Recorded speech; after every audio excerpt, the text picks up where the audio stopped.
কাল করব, কাল করব। শুধুমাত্র এই একটি বাক্যের কারণে কত হাজার স্বপ্ন যে প্রতিদিন কবর দেওয়া হয়, তার হিসেব কি আপনার কাছে আছে? আমরা ভাবি অলসতা মানে আরাম, কিন্তু আসলে এটি এমন এক নীরব ঘাতক যা তিলে তিলে আপনার ভবিষ্যৎ শেষ করে দিচ্ছে।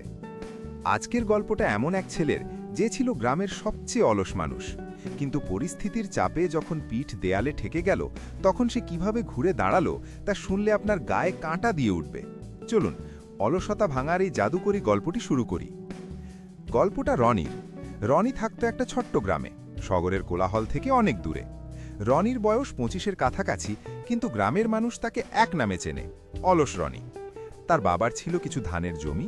প্রতিদিন সকালে রনি বাবার সাথে খেতে যেত, কিন্তু কাজ করার চেয়ে গাছের ছায়ায় শুয়ে থাকতেই তার বেশি ভালো লাগত।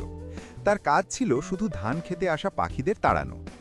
গ্রামের অন্য কৃষকরা যখন রোদে পুড়ে পাখিদের তাড়ানোর জন্য লাঠি হাতে দাঁড়িয়ে থাকত, রনি তখন ভাবত, দূর, এত কষ্ট কে করে। সে তার অলস বুদ্ধি খাটিয়ে একটা ফোন দিয়ে আটল। সে ক্ষেতের মাঝখানে কয়েকটা খুঁটি পুঁতে তাতে খালি তেলের টিন আর নুড়ি পাথর ঝুলিয়ে দিল। তারপর লম্বা রশি দিয়ে সেগুলোকে নিজের শোয়ার জায়গার সাথে বেঁধে নিল। এখন তাকে আর দৌড়াতে হয় না।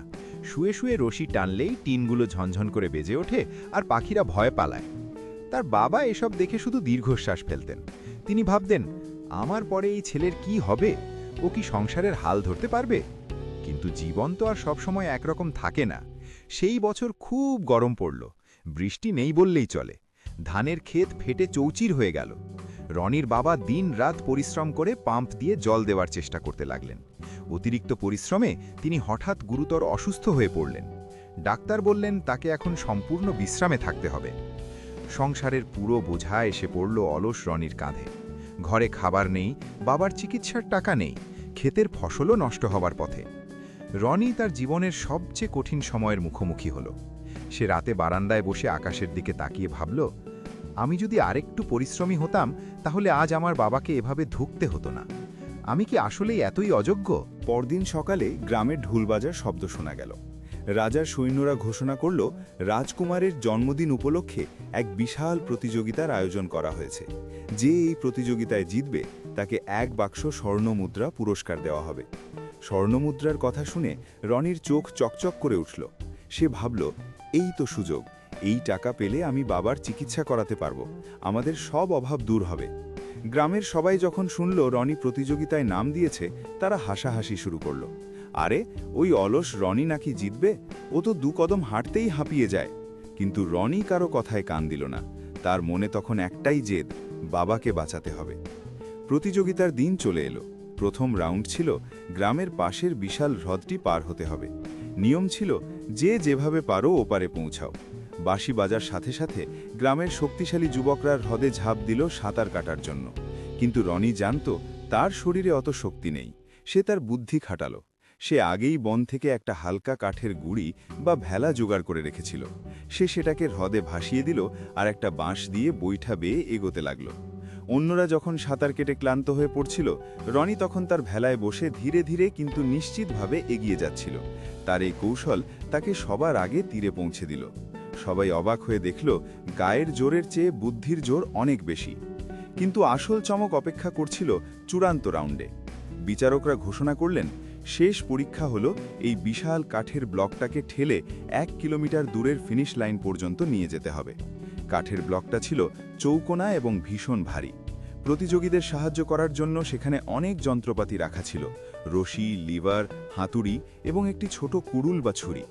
অন্য প্রতিযোগীরা রশি দিয়ে ব্লকটা বাঁধার চেষ্টা করল, কেউ বা গায়ের জোরে সেটাকে ঠেলার চেষ্টা করল। কিন্তু রনি চুপচাপ দাঁড়িয়ে ব্লকটার দিকে তাকিয়ে রইল। সে ভাবল, চৌকোনা জিনিস ঠেলে নেওয়া খুব কঠিন, কিন্তু গোল জিনিস তো গড়িয়ে নেওয়া সহজ। সে ধীরে সুস্থে সেই ছোট কুড়ুল বা ছুরিটা তুলে নিল। তারপর সে কাঠের ব্লকের চারদিকের কোণাগুলো কাটতে শুরু করল। সবাই ভাবল রনি পাগল হয়ে গেছে, সময় নষ্ট করছে।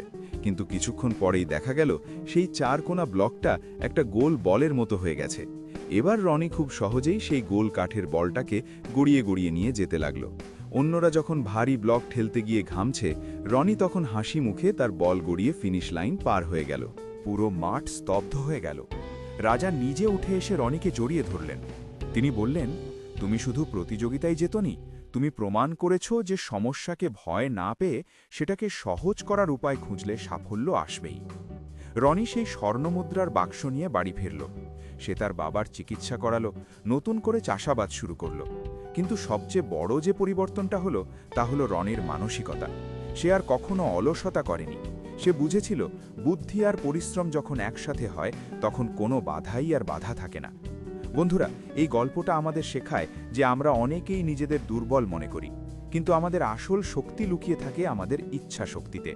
আপনার জীবনেও হয়তো অনেক সমস্যা আছে, আপনি ভাবছেন আপনি পারবেন না, কিন্তু রনির মতো একটু থেমে ভাবুন, গায়ের জোর দিয়ে সব সমস্যা সমাধান হয় না, মাঝে মাঝে বুদ্ধিরও প্রয়োজন হয়। আপনার অলসতাকে আজই ঝেড়ে ফেলুন। আপনার পরিবারের মুখের দিকে তাকান, তাদের জন্য হলেও আপনাকে উঠে দাঁড়াতে হবে। যদি রনি পারে, আপনি কেন পারবেন না? ভিডিওটা যদি আপনার মনের ভেতরে একটুও সাহস জাগিয়ে থাকে তাহলে একটা লাইক অবশ্যই দেবেন।